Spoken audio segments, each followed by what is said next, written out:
Everyone, आज की इस वीडियो में स्मार्ट भारत पर निबंध देखेंगे।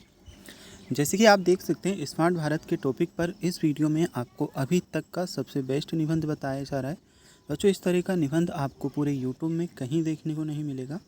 जैसे कि आप देख सकते हैं, जो मेन आपका टॉपिक है वह है स्मार्ट भारत। ठीक है, अब इस पर ऐसे हम आपको बता रहे हैं और पॉइंट बाय पॉइंट ऐसे आपको बताया जाएगा, बिल्कुल सिस्टमेटिक तरीके से। स्मार्ट भारत का सपना हर भारतीय का है। आज के आधुनिक युग में प्रौद्योगिकी और नवाचार में हमारे जीवन के हर पहलू को प्रभावित किया है।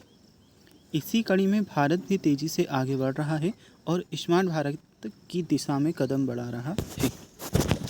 तो चलिए, इस प्रकार से फर्स्ट में आप इंट्रोडक्शन दोगे स्मार्ट भारत का। इसके बाद पैराग्राफ आपको चेंज करना है, टॉपिक आपका वही रहेगा। स्मार्ट भारत का मतलब है एक ऐसा भारत जहां हर क्षेत्र में आधुनिक तकनीकी का उपयोग हो, जिससे जीवन को सरल और सुविधाजनक बनाया जा सके। यह पहल केवल शहरों तक सीमित नहीं है, बल्कि गांवों और कस्बों तक भी इसकी पहुंच होनी चाहिए।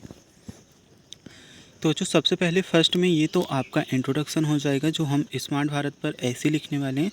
इसके बाद जो हमें पॉइंट्स लिखने होते हैं वह आपके आ जाएंगे। पहला पॉइंट आपका क्या आ जाएगा? Digital India. इसके अंतर्गत आप लिखोगे, डिजिटल इंडिया अभियान इस दिशा में एक महत्वपूर्ण कदम है। इस अभियान का उद्देश्य देश के सभी नागरिकों को डिजिटल सेवाओं का लाभ पहुंचाना है। इंटरनेट की सुविधा गांव-गांव तक पहुंचाना, ऑनलाइन सेवाओं को सरल बनाना और ई गवर्नेंस को बढ़ावा देना इस अभियान के प्रमुख उद्देश्य हैं। चलिए, इसके बाद में हम आगे देखते हैं। स्मार्ट सिटी परियोजना आपका बच्चों आ जाएगा नेक्स्ट पॉइंट। ठीक है, तो इस वाले पॉइंट में आप करोगे, स्मार्ट सिटी परियोजना के तहत 100 शहरों को स्मार्ट सिटी के रूप में विकसित किया जा रहा है। इन शहरों में smart grid, smart lighting, smart transportation, smart water management जैसी सुविधाएं प्रदान की जा रही हैं। इन सब का उद्देश्य शहरों को आधुनिक, सुविधाजनक, सुरक्षित और पर्यावरण मित्र बनाना है।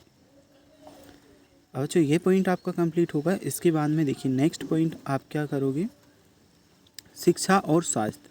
शिक्षा और स्वास्थ्य वाला नेक्स्ट पॉइंट आपको लिखना है। इस वाले पॉइंट में बच्चों लिखना है, स्मार्ट भारत में शिक्षा और स्वास्थ्य के क्षेत्र में भी सुधार हो रहा है। डिजिटल शिक्षा के माध्यम से बच्चों को गुणवत्तापूर्ण शिक्षा मिल रही है।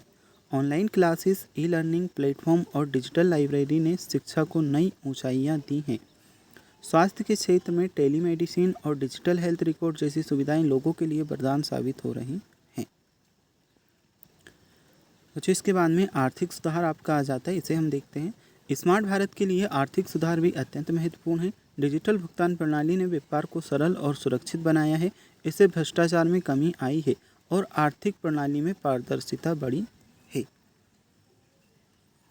अब बच्चों, इसके बाद में हम देख सकते हैं नेक्स्ट पॉइंट आपका आ जाएगा चुनौतियाँ। ठीक है, तो इसमें क्या क्या चुनौतियाँ हैं?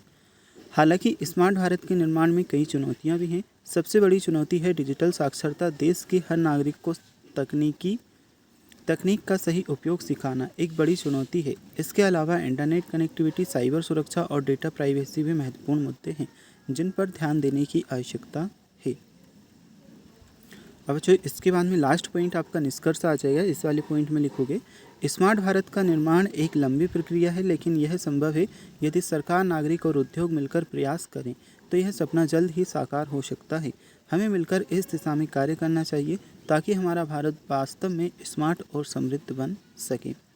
स्मार्ट भारत न केवल हमारे जीवन को आसान बनाएगा, बल्कि देश के विकास में भी महत्वपूर्ण भूमिका निभाएगा।